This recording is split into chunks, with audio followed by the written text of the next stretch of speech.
Proverbios, el capítulo 6.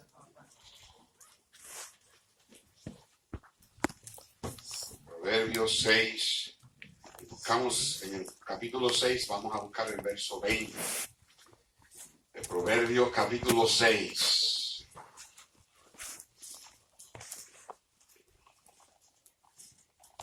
Dice la Biblia, guarda, hijo mío, el mandamiento de ¿quién?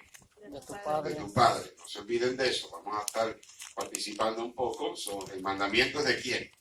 Padre. Del padre. Y dice, y no dejes la enseñanza de tu madre. ¿Ok? So, el mandamiento de ¿quién?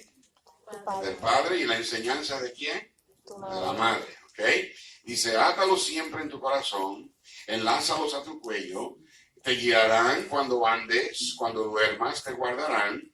Hablarán contigo cuando despiertes. So, el escritor, el autor del libro de los Proverbios, Salomón, él está aquí haciendo una declaración, está, ¿verdad?, dejando saber a su hijo Roboam. Este es el hijo que eventualmente también se convirtió en rey de Israel. Entonces, él le dice a su hijo, guarda el mandamiento de tu padre y la enseñanza de tu madre. Estas dos cosas combinadas, ¿ok? El mandamiento y la enseñanza. No se olviden, vamos a repasar. ¿El mandamiento de quién, iglesia? Padre. No los oigo. ¿El mandamiento es de quién?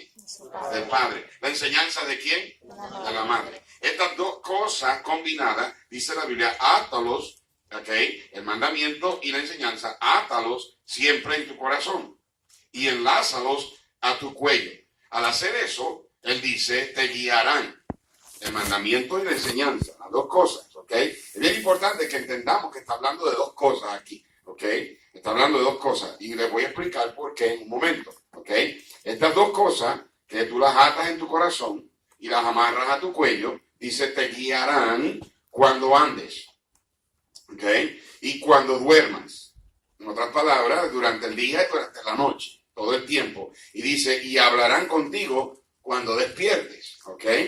Ahora te va a decir la razón por qué es que debemos atarlos al corazón, atarlos al cuello, ¿ok? Dice la Biblia, porque el mandamiento, ¿ok? ¿De quién es el mandamiento? Del Padre. Del Padre. El mandamiento es ¿qué? Lámpara. Y la enseñanza, ¿de quién es la enseñanza? De la madre. Es ¿qué? Luz. Y camino de vida, las reprensiones que te instruyen. En otras palabras, el sabio Salomón aquí está hablándole a su hijo, diciéndole lo importante que es que el hijo, ¿verdad?, en el hogar, el hijo o la hija, entiendan la parte que juegan estas dos cosas, el mandamiento y la enseñanza. El mandamiento del papá, la enseñanza de la mamá. Y la Biblia dice que este mandamiento para nosotros, ¿verdad?, para los hijos, es lámpara. Y la enseñanza es luz. ¿Ok? De este pasaje les quiero hablar acerca del tema padres en equipo. ¿Ok? O en inglés pudiéramos decir parents in a team, or team parenting, ¿ok? Siendo padres en equipo, ¿ok? Es como uno tiene que necesitar el otro para poder funcionar, ¿ok? Hoy día se escucha lo que la gente usa, el término que la gente usa de una familia disfuncional, dysfunctional family. Ese término ha salido en los últimos años, ¿ok?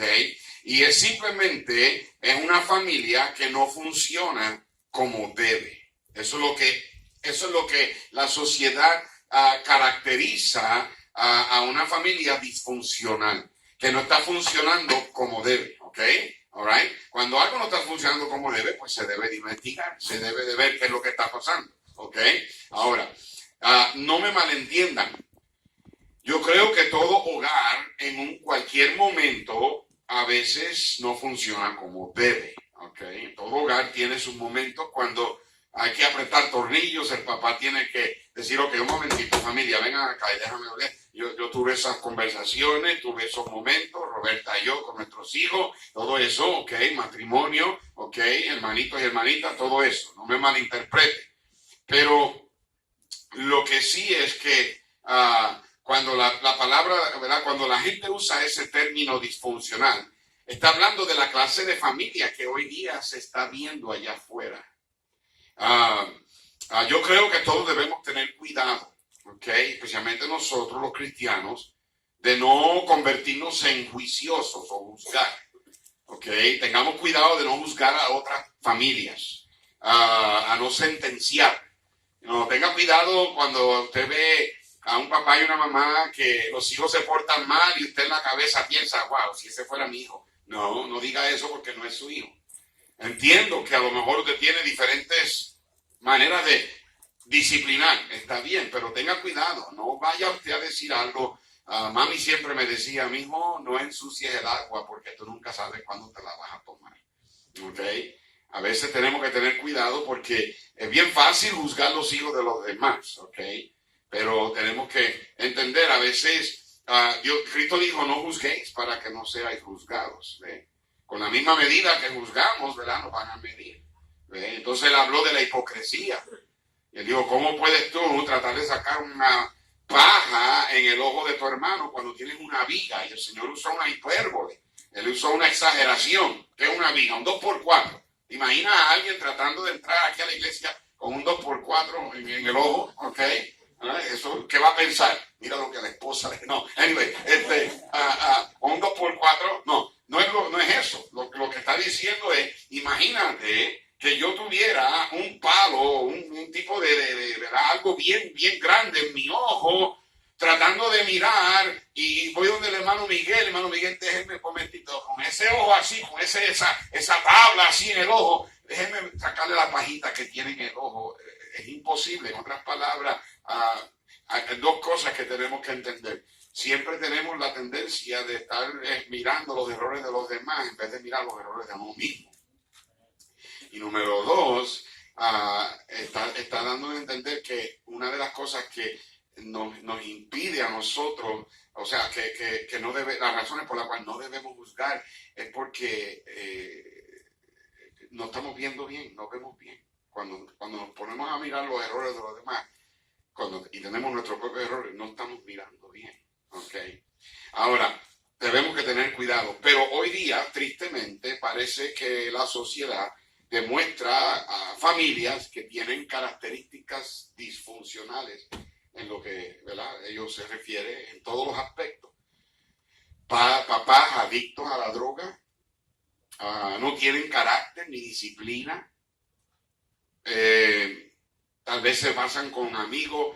Nosotros hemos tenido familias en nuestra iglesia donde hemos tratado de todas clases, estoy seguro que ustedes también, de traer al papá a la iglesia. La mamá viene con los hijos y la lucha que ella tiene, y cuando vas a la casa, tú vas al balcón y está llena de latas de cerveza, y el sinvergüenza es un irresponsable y no paga la cuenta, y entonces después está la esposa diciendo, pastor, ore, que estamos atrasados en la renta, pues si no gastara el dinero en la cerveza, tuvieran para pagar, y entonces uno a veces por los hijos, benditos, que no se vayan a quedar en la calle, recogemos una ofrenda, vamos a llevar a tal hermana, entonces, pero a veces, uno piensa, pero bonito, ¿para qué estar ayudando cuando el irresponsable, verdad?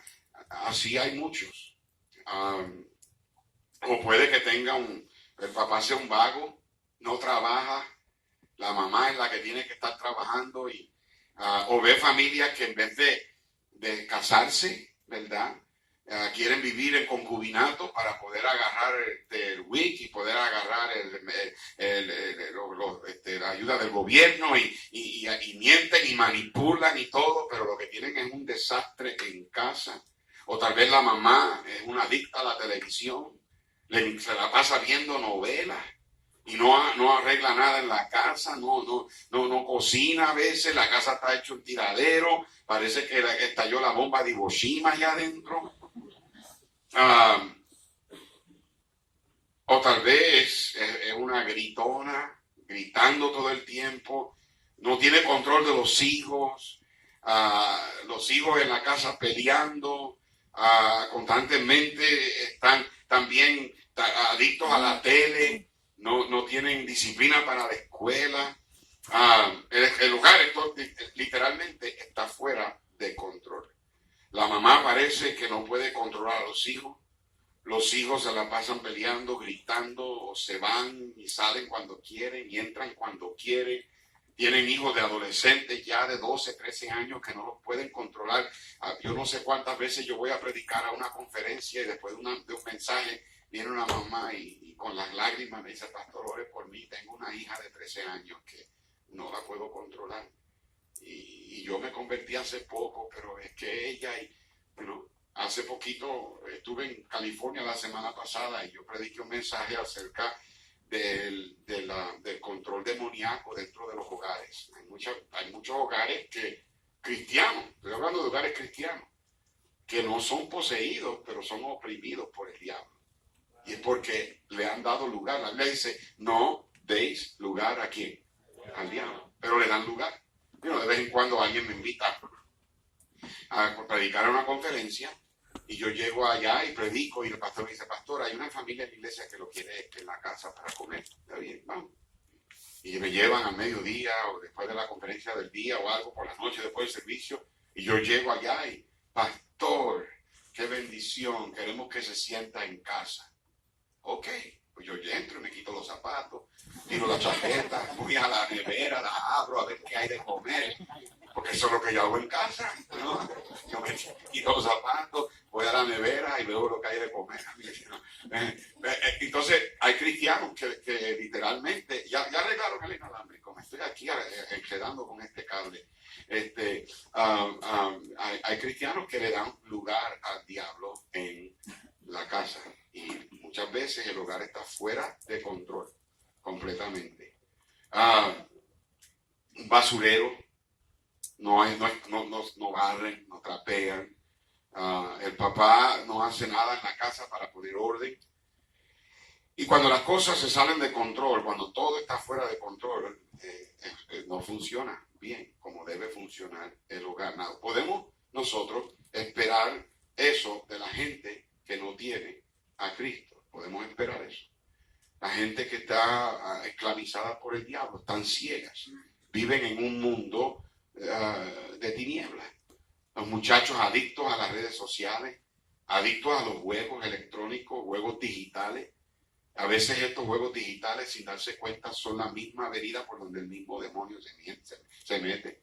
A veces tienen música que es totalmente depravada, tienen mensajes subliminales, que se les mete en la cabeza de la manera que disparan y le vuelan los sesos y sangre por aquí. Y por eso después nos preguntamos por qué hay problemas en escuela con niños metiéndose en la escuela y disparando y matando a otros estudiantes.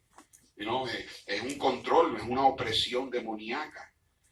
Eso es hoy en día lo que hoy en día se consideran familias disfuncionales. Hoy en día se han creado juegos, entretenimientos, películas que toman el lugar de lo que debe existir en casa. Ya hoy en día no se sientan como familia a comer, a hablar, a platicar. El pasaje que acabamos de leer, y para aquellos que llegaron, estamos en Proverbios 6. Proverbios capítulo 6, versículos del 20 al 23. Ese es el pasaje, es el texto. Proverbios 20 al 26, al 23. 6, 20 al 23. El pasaje que nosotros acabamos de leer es un pasaje de impacto tocante al papel que juega el papá y la mamá en la crianza de los hijos. El versículo 20 dice: guarda, hijo mío, el mandamiento de tu padre y no dejes la enseñanza de tu madre. El verso 23 te dice por qué. Te dice porque el mandamiento es ¿qué? Lámpara. Y la enseñanza es ¿qué? Luz. Padres, y cuando digo padres estoy hablando de papá y mamá, deben formar un equipo. Deben formar una alianza. Deben estar unidos, hacer su parte juntos para que los hijos tengan una familia que funcione bien. Lo que yo les describí de la sociedad allá afuera, la mamá adicta, el papá adicto, la falta de disciplina, de carácter, la irresponsabilidad, cuando yo les describo a ustedes gritería y maldiciones y viviendo en pecado y la programación que sale de la televisión y toda la suciedad, la cochinada y entonces las malas actitudes, la rebeldía y salir de la casa a la hora que sea y llegar a la casa a la hora que sea y la malcrianza de los padres y la gritería de la mamá y el papá abusivo y todo eso que yo le describo a ustedes es pura tiniebla. Déjame decirte, si tú no tienes eso, tú debes darle gloria al Señor que no tienes eso. Pero déjame decirte que es por la pura gracia de Dios. Porque así como nosotros aquí estamos diciendo, gracias a Dios que ¿verdad? Yo no vivo así. La mayoría de las personas que a veces pasamos en el camino a la iglesia viven así. Ahora, Dios nos ha dado a nosotros un maravilloso libro, amén. Un libro que nos da a nosotros, dice la lámpara a mis pies tu palabra y lumbrera a mi camino. Entonces, lo que yo quiero decirles en esta noche acerca de este asunto de padres en equipo es esto. Número 1, todo hogar debe ser una luz. La Biblia dice que el mandamiento del papá es ¿qué? Lámpara. Y la enseñanza de la mamá es ¿qué? Luz. ¿Para qué se usa la lámpara? Cuando usted entra al cuarto y quiere, ¿verdad? Entrar al cuarto y de noche y quiere buscar algo, ¿qué es lo primero que usted hace? Prender la luz. Si usted va a la lámpara, ¿cuántos tienen lámpara en el cuarto? ¿Ya? Hello. Ok, perfecto. ¿Cuántos tienen lámpara en la casa de esas que usted tiene que meter la mano, ¿verdad? Y darle vuelta al botoncito. A ver, ¿tienen así? ¿Cuántos tienen de esas que usted aplaude? Y se prenden, ¿verdad? Ajá, ¿verdad? Esas son buenas, ¿verdad? Y la lámpara. Pero la lámpara, para que funcione, tiene que tener un foco. Tiene que tener una bombilla. ¿Ok? Y si la lámpara no prende, ¿qué es lo primero que hacemos? ¿Ah? ¿Qué es lo primero que hacemos? Revisamos ¿qué? El foco, ¿verdad? Y si el foco no está funcionando, lo desenroscamos y lo cambiamos. ¿Ok? Lo primero que vemos en este pasaje es que toda familia cristiana, todo hogar cristiano debe ser una luz. Tu hogar no debe de tener las características de un hogar que está siempre en tinieblas allá en el mundo. El príncipe de las tinieblas es el diablo. Él viene, ¿verdad? Él siempre quiere destruir familia, destruir la tuya, destruir la mía, destruir toda familia cristiana. Ya él tiene la familia del mundo completamente cegadas en las tinieblas. La Biblia dice que están ciegos en tinieblas. ¿Ve? Nosotros hemos sido llamados de las tinieblas a su ¿qué? Luz admirable. Entonces todos nuestros hogares cristianos deben ser una luz. Y lo que esta sociedad necesita es luz. Es una sociedad que alumbre, que brille. Esta sociedad está llena de tinieblas porque los hogares están llenos de tinieblas. En Proverbios 6, el Señor nos da la manera en que un papá y una mamá deben funcionar juntos como equipo para producir luz en el hogar. ¿Cuántas veces nosotros yendo a ganar alma no nos damos cuenta sin haber entrado a la casa? Solamente, es más, antes de tocar la puerta, nos damos cuenta de que la clase de familia que vive ahí tiene problemas. ¿Verdad que sí? Lo vemos por la manera en que se ve el balcón, la manera en que el tiradero, tal vez las latas de cerveza, a veces el olor. Le ha tocado oler el licor, la cerveza, ¿verdad? Y pensar que ahí viven niños y niños que, ¿verdad? Bendito, los pobres son inocentes, ¿ok? O a veces cuando vamos a ganar almas y vamos a un parque o vamos a un lugar público y vemos jóvenes, y los jóvenes tú los ves con una juntilla y se les ve en el rostro de estos jóvenes que no tienen temor de Dios. Jóvenes que viven desafiando la autoridad. Tienen ya en su cara un rostro de mala actitud. La Biblia dice, el que anda con sabios, ¿qué? Sabio será, pero el que se junta con necios será ¿qué? quebrantado. Y algunos hogares es triste cuando vemos eso. Es triste cuando vemos, tenemos que, ¿verdad? Visitamos hogares donde la mamá, nos damos cuenta tal vez por hablando con ellos, ¿verdad? Haciendo preguntas, nos damos cuenta de que la mamá ha estado con varios hombres. Y los hermanos son hermanos, medios hermanos. Y yo no estoy juzgando a nadie. Nosotros no estamos aquí para juzgar. Lo que sí, y quiero enfatizar, yo no estoy tampoco condenando a nadie si aquí hay alguien que ha venido de algo así. Obviamente, eso no es lo que estoy tratando de decir.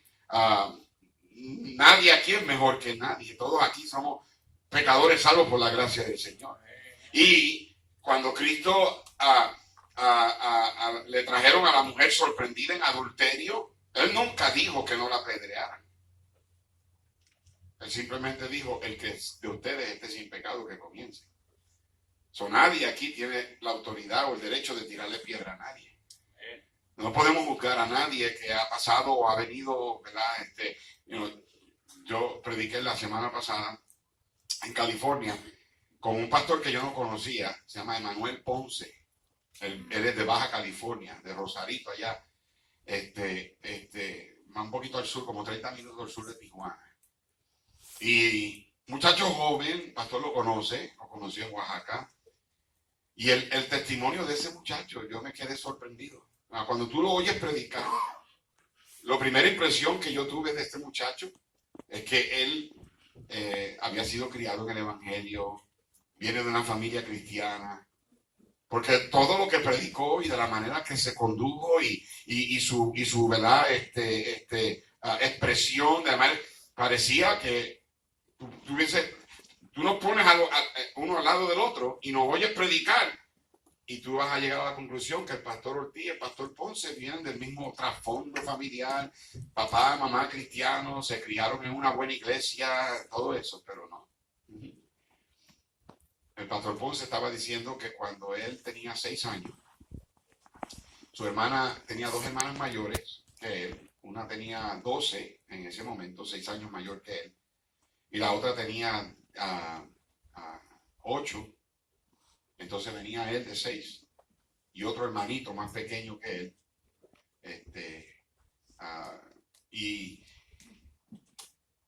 y cuando él tenía 6 años, el papá de ellos se murió. No eran salvos, eran inconversos, pero el papá de ellos se murió. Bueno, pues eventualmente la mamá se volvió a casar, ¿verdad? Y ya ha pasado 4 años, él ahora tiene 10 años. La hermana mayor tenía 16. La otra tenía 12. Y el menor, chiquito, el hermanito menor tenía creo que 7. Pues resultó que este sinvergüenza que se casó con la mamá de ellos, abusó de la primera hija cuando ella tenía 14 años y ella cayó encinta a los 14. Y la mamá estaba tan enamorada de ese tipo que causó que esta muchacha se le fuera de la casa a los 15 años. Pero no fue todo. Lo que pasó fue que él después abusó de la otra. Y la nena a los 12 años también quedó encinta, a los 12. Pero eso no fue todo lo que pasó. Un día la mamá tomó a la nena de 12 años que está con barriga por el sinvergüenza, al hermano Ponce que tiene 10 y al hermanito David que tiene como 7. Se subieron a un carro y se fueron desde Tijuana hasta Guadalajara. Y cuando llegan allá a Guadalajara, ella los baja del carro y se sube al carro y los dejó. Él todavía recuerda cuando ella se fue. Y los 3, la nena de 12 años encinta, él de 10 y ese nene de 7 años en la calle, sin nadie, sin nada. ¿Te imaginas? Ese muchacho desde los 10 hasta los 18 años, yo no sé ni cómo vivieron. Yo tengo que hablar con él para saber los detalles porque Es un milagro que están vivos. Es un milagro que él está detrás de un púlpito. Es un milagro que el pastor de una iglesia y han comenzado 3 más. A los 18 años tuvo la oportunidad de irse para Portland, Oregon. Y cuando le dieron esa oportunidad, dijo, antes de irme para Estados Unidos, quiero ir a Tijuana y quiero ir a buscar a mi mamá. No la habían visto por 6 años, perdón, 8 años, no la habían visto, no sabían nada de la hermana mayor. Decidieron ir para allá. Llegaron allá a Tijuana, la encontraron. Cuando tocó la puerta, la mamá abrió. Ella los reconoció enseguida y comenzó a llorar incontrolablemente. Y por varios días ellos estuvieron ahí con la mamá y el hermano Ponce dice, todo lo que yo hacía era diciendo a la mamá, mami, ¿por qué? Porque era puro reclamo, yo no entiendo. Mientras estaba ahí, él estaba listo para irse para Portland, Oregon. La vecina de la mamá iba a una iglesia donde había sido comenzada por un misionero americano, bautista fundamental. Y ella le habló de Cristo. Y este muchacho, después de escucharla a él, le dijo a esta hermana, si Cristo me ama tanto, ¿por qué entonces él dejó que me pasara? O si Dios me ama tanto, ¿por qué me dejó que me pasara todo lo que me ha pasado? Y sabiamente esta hermana le dijo al hermano Ponce, Dios no tiene la culpa de que tus padres te hayan hecho lo que hayan hecho. Él se quedó con eso en la cabeza, que finalmente el próximo miércoles él fue a la iglesia y Dios ahí le tocó el corazón y fue salvo. Su vida fue completamente transformada, se olvidó de los planes de irse a Portland, Oregon y comenzó a crecer en el Señor y el pastor lo puso debajo de sus alas y lo entrenó. Dios le dio una buena esposa y ahora tienen 3 hijos. Lleva 14 años pastoreando esa iglesia y han comenzado 3 más y Dios lo está usando grandemente. Estamos hablando de que si tú me hubieses puesto al lado de él, hubieses escuchado a los 2 predicar, tú hubieses dicho, estos 2 hombres vienen de un trasfondo cristiano, pero no, mira de dónde vino él. Pero así es la gracia del Señor. Amén. Y tenemos que entender que nosotros no podemos juzgar a nadie, no nos podemos creer mejores que nadie. Amén. Tenemos que entender que a los pies de la cruz de Cristo todos somos iguales. Si usted ha criado a sus hijos en la iglesia, dele gracias a Dios y mire, nunca pare de orar por ellos. Aquí Roberta, ella es la que mantiene a nuestros hijos básicamente en el servicio del Señor, porque ella misma lo ha dicho, lo ha enseñado. No paramos de... ¿Sabe cuándo ella dice que va a parar de orar? Cuando el Señor se la lleve a ella para el cielo. Porque aún cuando ya nuestros hijos se casaron, nosotros no tenemos ya solamente ahora 4 hijos, ahora tenemos 8. Y encima de eso, esos chiquitos que nos llaman abuelo y abuela. Y el diablo es malo. Y el diablo está que hace estrago. Agarra a los mejores de los mejores. Entonces, la clave que el Señor nos da es que padres trabajen en equipo. En equipo. Bueno, pues Roberta y yo nos casamos en el 86, ya tenemos 33 años de casados. Eso fue lo que quise decir cuando dije mi esposa de 33 años. Y ella también luce de 33 años. ¿Okay? Pero ella y yo, desde que nos casamos, a los 2 años vino Elisa, 2 años después vino Dani, 2 años después vino David, 2 años después vino Andrés. Y nosotros, juntos, determinamos años atrás que íbamos a trabajar juntos en este asunto de criar a nuestros hijos en las cosas del Señor. Y uno de los primeros principios que tenemos que entender cuando padres trabajan en equipo es que el hogar tiene que ser luz. Los hijos necesitan ver luz. Los hijos ellos necesitan ver la diferencia. Ellos necesitan ver que lo que el mundo ofrece y lo que el mundo hace y lo que el mundo da allá afuera y ese tipo de sociedad, eso trae tristeza y miseria. Ellos necesitan ver que en casa hay alegría, hay gozo. Hay luz, no hay confusión. Número 2, otro principio que tenemos que entender, dice la Biblia en Proverbios 6, verso 20, que hijo mío, dice, guarda, hijo mío, el mandamiento de quién, iglesia, de tu padre, ¿Y no de la enseñanza de quién? De tu madre. El mandamiento es ¿qué? Lámpara. La enseñanza es ¿qué? Luz. Y dije número 1 que todo hogar cristiano debe ser una luz. Debe de brillar. ¿Brilla tu hogar? En tu casa hay luz. ¿Eh?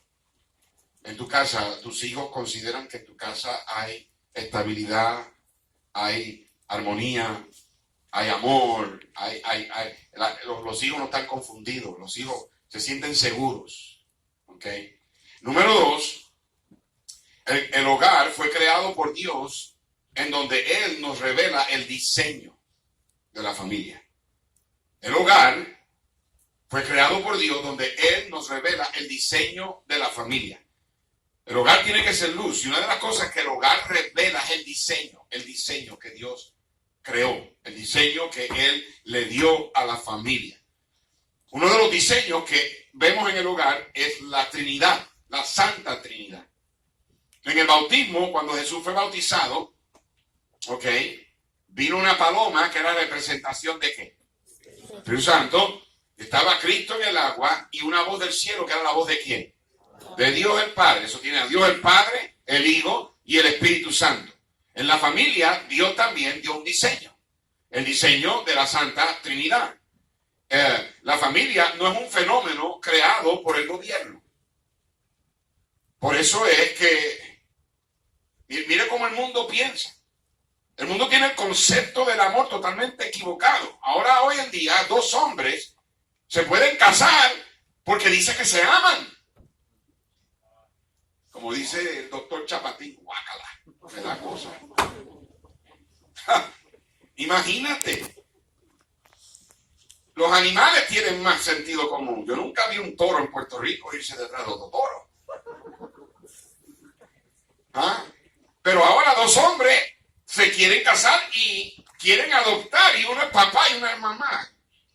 ¿Cómo es eso? Yo no sé. Esa es la tiniebla, la oscuridad en que el mundo vive. Lo mismo con las mujeres que también quieren casarse porque se aman. Eso no es lo que Dios tenía en mente. Eso es una perversión a lo que Dios creó. ¿Ve?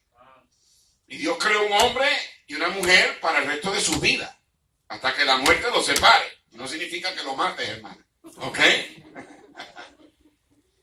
Una vez Eva fue donde Adán y estaba haciéndole así. Y Adán le dice, Eva, ¿qué tú haces? Estaba contando las costillas. Dice, quiero asegurarme que no hay otra por ahí. O como Adán estaba trabajando en el huerto y Eva le dice, Adán, ¿tú me amas? Y Adán le dice, ¿y a quién más? ¿Verdad?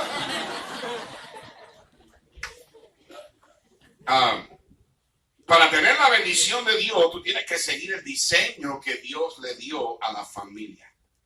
El mundo trata de recrear lo que Dios ya diseñó. Pero Dios tiene el patente del diseño.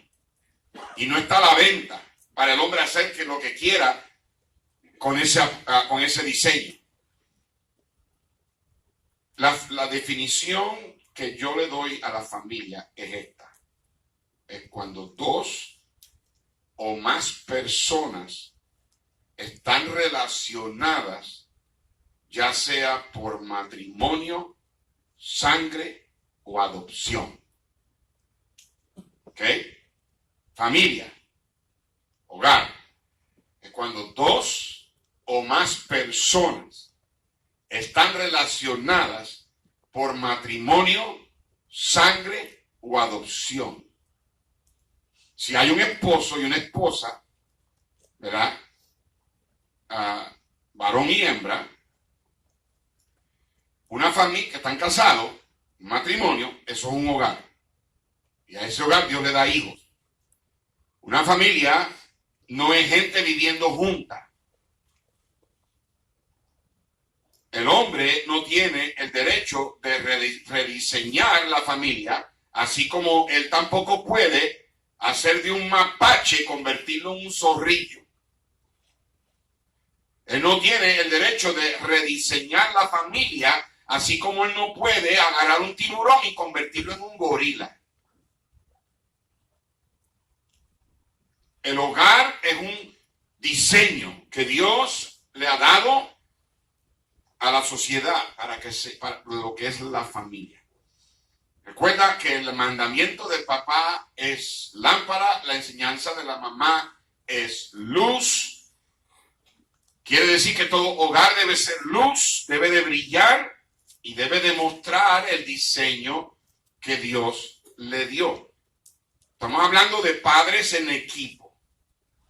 Número 3, otro principio que derivamos de este pasaje y en este asunto de trabajar en equipo, es que otra cosa que Dios revela son las responsabilidades o el papel que juegan los padres y los hijos.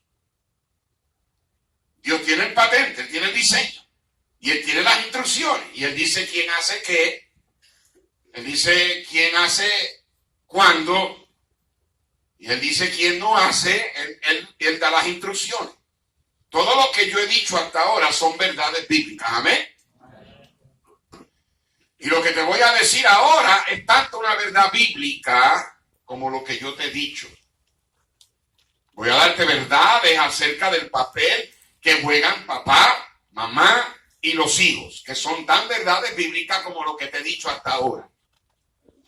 Todos aquí, yo creo, puedo decir que están de acuerdo con las verdades que te he dicho hasta ahora, ¿cierto o no? ¿Estamos de acuerdo? Amén. Espero que sí, yo espero que aquí no haya uno del otro lado. Sin embargo, hay cristianos que rechazan verdades bíblicas. Y el rechazo de verdades bíblicas causa que tu familia se destruya. Por eso es que la sociedad está como está.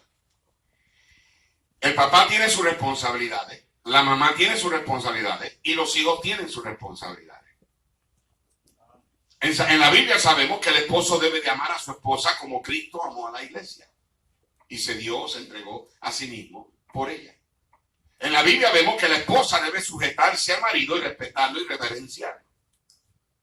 La Biblia habla de cómo Sara, en Primera de Pedro, en el capítulo 7, si quieren, vayan rapidito a Primera de Pedro, el capítulo 3, capítulo 3. Primera de Pedro, capítulo 3. Rapidito, ya me quedan 12 minutos, tengo que avanzar. Primera de Pedro, capítulo 3.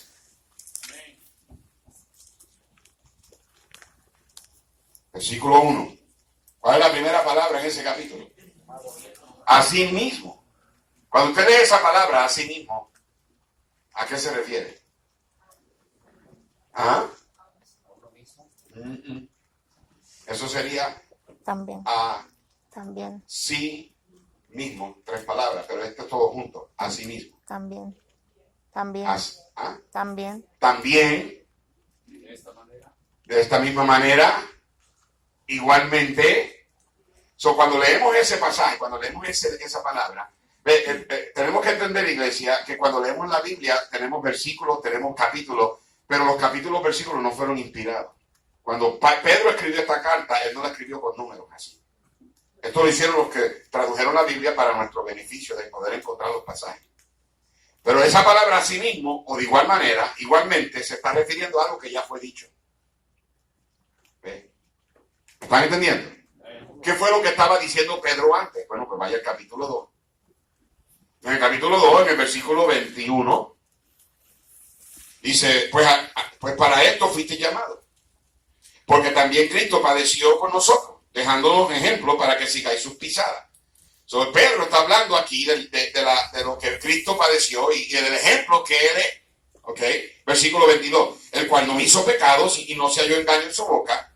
Quien cuando le maldecía no respondía con maldición. Cuando padecía no amenazaba, sino encomendaba la causa que juzga justamente. Quien llevó él mismo nuestros pecados en su cuerpo sobre el madero, para que nosotros, estando muertos los pecados, vivamos la justicia, y por cuya herida fuiste sanado, porque vosotros eras como ovejas descarriadas, pero ahora habéis vuelto al pastor y obispo de vuestras almas. Pedro está hablando del papel que jugó Cristo aquí. El papel que jugó Cristo, o la voluntad de Dios para Cristo aquí en la tierra, la responsabilidad del Señor aquí en la tierra fue venir y padecer y darnos a nosotros ejemplo. ¿Están conmigo? ¿Ok? Entonces, hablando, ya estableciendo eso, estableciendo el papel de Cristo aquí en la tierra, Pedro dice, de la misma manera, así mismo, verso 1, capítulo 3, mujeres, vosotras mujeres, estad sujetas a vuestros maridos. Cuando vemos esa palabra sujeta, a veces las hermanas pues la resienten y dicen, es que bueno, porque nosotros siempre tenemos que estar sumisas. Y no estamos hablando aquí de que la mujer es inferior, ni tampoco hombre, estamos hablando de que tú eres un cavernícola que la jalas por el pelo y te la llevas a la cueva y le das un patazo, no. Okay. No estamos hablando de que tú eres el macho y aquí yo soy el macho y yo soy el gallo aquí. No, está hablando del papel de la mujer, de la responsabilidad que Dios le dio a la mujer. Así como Cristo hizo su papel, la mujer tiene que hacer el suyo. Así como Cristo cumplió con la voluntad de Dios para él, la voluntad de Dios para la mujer que se sujete a su marido, dice, para que también los que no creen a la palabra, está hablando de también, en otras palabras, no solamente los cristianos, los esposos cristianos, pero también los esposos que no conocen al Señor. ¿Me están entendiendo? Está hablando de los dos, para que también los que no creen a la palabra, haciendo implicación que hay esposas que tienen esposos cristianos y hay esposas que tienen esposos incrédulos. Dice, sean ganados sin palabra por la que conducta de sus esposas. El papel de la mujer es sujetarse al marido, cosa de que el hombre cristiano, que a veces no se deja llevar por la Biblia, y el hombre inconverso, que no tampoco se deja llevar por la Biblia, sea ganado sin palabra. Hermana, qué difícil es no decir lo que quieres decir, ¿verdad, hermana? Pero la Biblia dice sin palabra. Tú te quieres ganar a tu marido sin palabra, por la conducta. Pastor, pero no hace lógico. Es que a veces lo lógico no significa que porque sea lógico, sea bíblico. Esto es el papel que juega la esposa. Así como Cristo hizo su parte en cumplir con su papel, Él quiere que la mujer haga su papel. Y ustedes, hombres, no te rías mucho porque ya mismo llegó. Y dice, considerando, verso 2, vuestra conducta casta y respetuosa. La esposa debe ser respetuosa. Tú debes de respetar. Cuando tú gritas a tu esposo, no estás respetando. ¿Okay? Y dice, vuestro atavío, en otras palabras, la vestimenta, no sea el externo. No significa, dice, del peinado de tu esposo, no significa que no te peines, hermano. ¿Okay? Y tampoco está hablando de que es pecado cortarte el cabello. Yo no voy a entrar en eso. Tampoco está diciendo que no te pongas alguna joya o prenda de adorno de oro, de vestido lujoso. ¿Okay? No estoy hablando de eso tampoco. No creo que debe ser llamativo. En otras palabras, el apóstol Pedro está diciendo, no le pongas tanta atención a lo que se ve por fuera. Ponle atención a lo que tú eres por dentro. El atavío no debe ser el del interno, el externo, dice el verso 4, sino el interno, el del corazón. El incorruptible ornato. ¿Sabe lo que es un ornato? ¿Qué es un ornato? Un adorno, un ornamento. ¿Para qué son los adornos? Decorar, para que se vea algo bien bonito. Nosotros en Navidad tenemos 2 árboles de Navidad y uno de ellos tiene un montón de ornatos. Roberta le ha puesto ornato de cada año. ¿Qué más le he puesto ahí? De diferentes ocasiones especiales. Ornatos, ornamentos. La Biblia dice que la conducta de ustedes, hermanas, casta y respetuosa, debe ser un adorno. Te debe hacer lucir como una mujer, dice el versículo 4, de un espíritu afable, apacible. Eso es de grande ¿qué? Estima, precio, valor para Dios. Y entonces usa el ejemplo de Sara en el verso 6. Dice, como Sara obedecía a Abraham llamándole ¿qué? Eso no significa, hermana, que ahora tu marido, cuando él llegue a la casa del trabajo, le diga, oh, ¿qué quiere el Señor de ese hermano? Sería una tremenda bendición, ¿verdad? No le pidas eso porque te va a coronar con el sartén. Eso Pero Sara, ¿cuándo fue que Sara llamó a Abraham, Señor? ¿Alguien sabe? Porque si Pedro usa la ilustración, tiene que haber pasado. También dijo, Sara llamó a su Abraham, su esposo, Señor. ¿Cuándo fue que la llamó, Señor? Lo llamó, Señor. ¿Alguien se acuerda? ¿Cuándo? Ok, Abraham tenía 75 años cuando Dios lo llamó de Ur de los Caldeos. Y Sara tenía 10 años menos. ¿Qué tenía entonces? Wow, ustedes son inteligentes. Pero y Dios le prometió que le iba a dar un qué. Pero pasaron los años y pasaron los años y pasaron los años y nada. Después Sara se metió ahí y trató de ayudar a Dios y vino Ismael pero no vamos a hablar de eso. Pero aún pasaron los años. Cuando finalmente Dios le dice a Abraham, dice la Biblia que Dios vino con 2 ángeles. Caminaron y llegaron a la casa de Abraham. Una personificación de Dios en el Antiguo Testamento. Y Dios comenzó a hablar con Abraham y le iba a hablar de la destrucción de Sodoma y Gomorra. Y en esa conversación estaba Sara allá en la cocina haciendo pupusa y torta. Y entonces Dios le dijo a Abraham, tu esposa para el próximo año te va a dar un hijo. Y que cuando Sara allá lo oyó, ¿qué hizo? Se rió. ¿Cuántos años tenía Abraham en ese momento? ¿Cuántos años tenía Abraham cuando vino Isaac? 100. Un año antes. Si Abraham tenía 99, ¿cuántos años tenía Sara? 89. ¿Te imaginas? Y ella se rió. Pues ¿quién no? En nuestra iglesia hay una hermana que se llama la hermana Guadalupe Campo. Y ella y el hermano Fernando, su esposo, vinieron a la oficina. Hace como que, ¿cuántos años tiene Isaac? 5. 6 años atrás, 6, 7 años. Vinieron a la oficina. Y ya habían tenido, Luis tenía que como 12 años, ya habían parado, como les dice. Y entraron a la oficina y entonces me senté, hermano, ¿qué puedo hacer por ustedes? Y la hermana pega.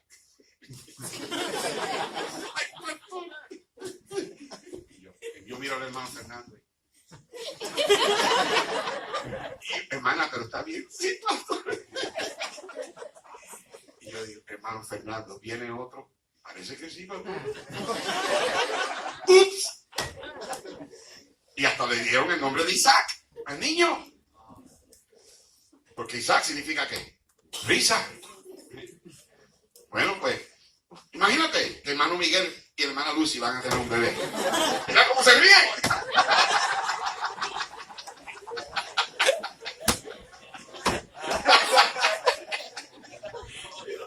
El hermano no se está riendo, está llorando.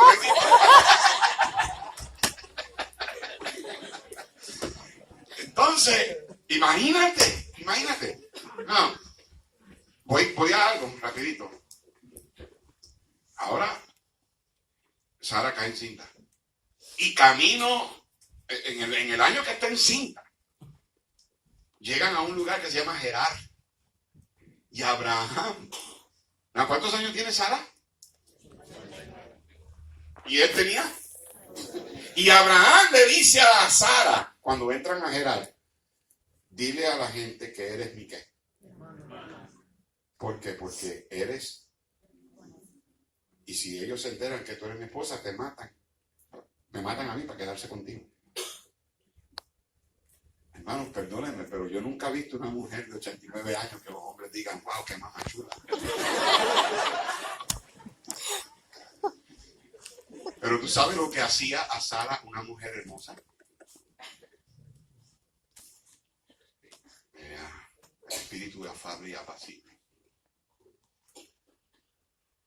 Por eso es que muchas hermanas decanas en la iglesia, que son las hermanas dulces, que siempre tienen ese brillo, esa hermosura.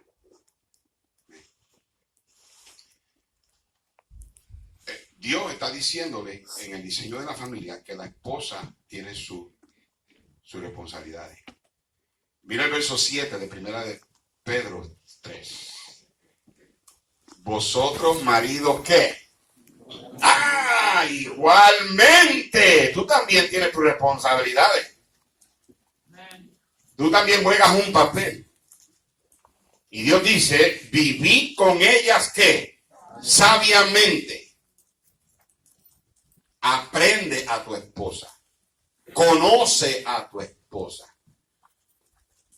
¿Dándole qué? ¿Dándole qué? Honor. ¿A quién? A la mujer, como a vaso ¿qué?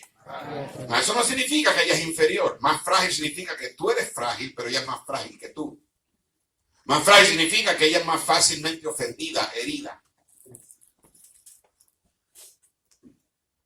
No, protegemos más el teléfono.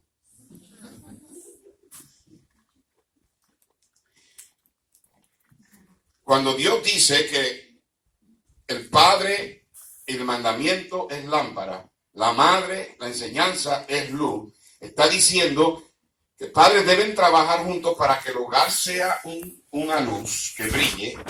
Está diciendo que Él está dando el diseño para la familia y está enseñando las responsabilidades que cada uno tiene. Padres, esposos, esposas y los hijos. La Biblia enseña en Efesios que los hijos están supuestos a obedecer a los padres y a honrar a los padres. La obediencia, para que sea bíblica, tiene que ser enseguida y con una buena actitud. Eso es lo que nosotros le decíamos a nuestros hijos. A nuestros hijos nosotros les enseñamos que hicieran lo que nosotros decíamos la primera vez que se lo dijimos. Cuando tú estás diciendo, mira, arregla el cuarto. Mira, te dije que arregle el cuarto. Mira, que recoja el cuarto. ¿Cuántas veces? Mira. Tú no estás enseñando a tu hijo a obedecer. Si lo tienes que decir por segunda vez, ya te desobedeció. En casa teníamos 5 reglas. 5 reglas. Eran los mandamientos de la familia Ortiz. Y los teníamos escritos. No mentir. No pelear. No podían contestar para atrás. No podían agarrar nada que no era de ellos. Y no podían desobedecer. Esas eran las 5 reglas. Y las teníamos escritas. Y a medida que los muchachos iban creciendo y iban aprendiendo a leer, cuando ellos hacían algo, y la manera en que nosotros disciplinábamos a nuestros hijos era que los mandábamos al cuarto. Y la Biblia habla de la vara. La vara de la corrección, la sabiduría. Yo no creo que debemos usar el cinto o la correa. La Biblia dice que el látigo es para el caballo. A los hijos se disciplina con vara. Y la razón es porque la vara es el instrumento que Dios escogió y la vara hace un trabajo excelente. Mira, mami, mi mamá. Algunos de ustedes la conocieron. Mami, un chispito así. Mami vive en Chicago, allá en Indiana. Mami hay que amarrarla para que el viento no se la lleve. Pero mami, cuando nos tenía que disciplinar, así de chiquita era, iba al patio, agarraba una varita del palo de guayaba y nos hacía bailar la danza sana.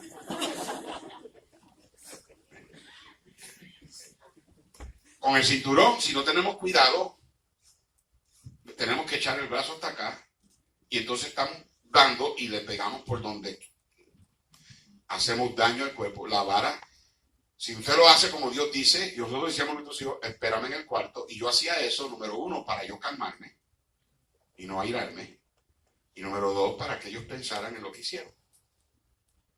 Entonces, cuando ellos entraban al cuarto, yo eventualmente 5 minutos, 10 minutos después, entraba al cuarto y les preguntaba, ¿qué hiciste? Me decían. Y cuando llegaban a la conclusión de que hiciste una desobediencia, es ok.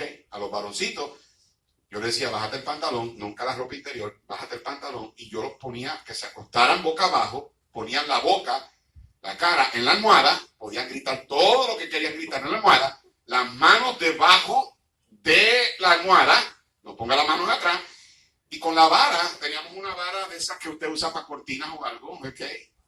Y uno no tiene que hacer mucha fuerza, y hay un lugar bien acoginado que Dios puso.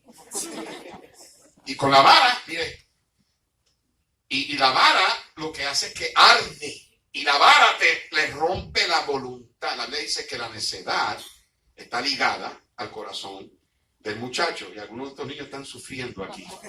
Están sudando la gota gorda. Lo que les espera cuando lleguen. ¿Verdad? Y la vara rompe la voluntad, porque con la correa el niño se pone fuerte, duro y se endurece, pero con la vara tú tratas y te monguea todo. Y le rompe la voluntad. Y puedes dar bastante fuerte y gritaban en la almohada y después yo me iba. Entonces cuando yo entraba al cuarto, estaban sentados en la cama. A Elisa yo le decía, voy a salir, y a Elisa yo casi nunca. Ella fue muy, sinceramente, bien obediente esa muchacha. Pero cuando tuve que pegarle, pues, ella nunca se quitaba la falda de nada. Yo nunca le vi las piernas a Elisa después de los 3 años. Ella ponía su falda y ponía ambas, y entonces se le daba su disciplina. ¿Y sabe cuándo es buena disciplina? Porque cuando tú entras, los niños enseguida se le miran encima y te dicen, papi, I love you. Porque la disciplina correcta produce fruto apacible de justicia. La sabiduría viene de la vara de la corrección. Entonces, los hijos están supuestos a obedecer. Y usted debe de enseñar la obediencia a tal grado que cuando sus hijos llegan a los 12 años, a los 12 años, ya no tienes que estar peleando con ellos para que te ayuden en la casa. Cristo tenía 12 años cuando él se perdió en Jerusalén. Estuvo solo. Tuvo que decidir por su cuenta dónde comer, dónde dormir. Solo. Por 5 días. Uno de aquí para allá. Cuando los padres se dieron cuenta, otro de aquí para acá y después 3 días más. 5 días a los 12 años. Y un muchacho y una muchacha de 12 años ya debe tener suficiente sabiduría para hacer lo que tiene que hacer. No tiene que estar gritándole para que recoja el cuarto, no tiene que estar gritándole para que te ayude a fregar los trastes, no tiene que estar gritándole para que te saque la basura.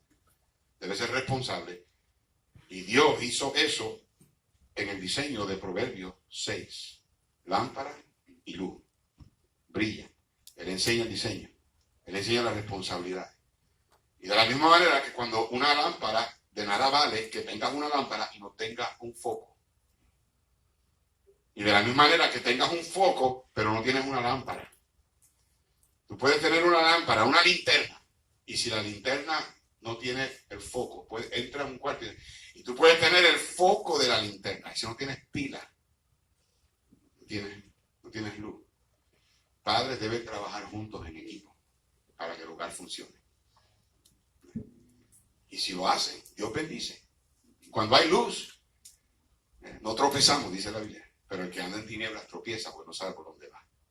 La sociedad allá afuera, pura tiniebla. Debe ser de tal manera que cuando la gente vea nuestros hogares y ellos vean lo que ellos viven y vean lo que nosotros vivimos, ellos deben decir, yo quiero eso. Yo quiero eso. ¿Están conmigo, no? Entonces, seamos padres en equipo. Que trabajemos juntos. Que hagamos nuestra parte, nuestro papel. Padre, gracias por tu palabra.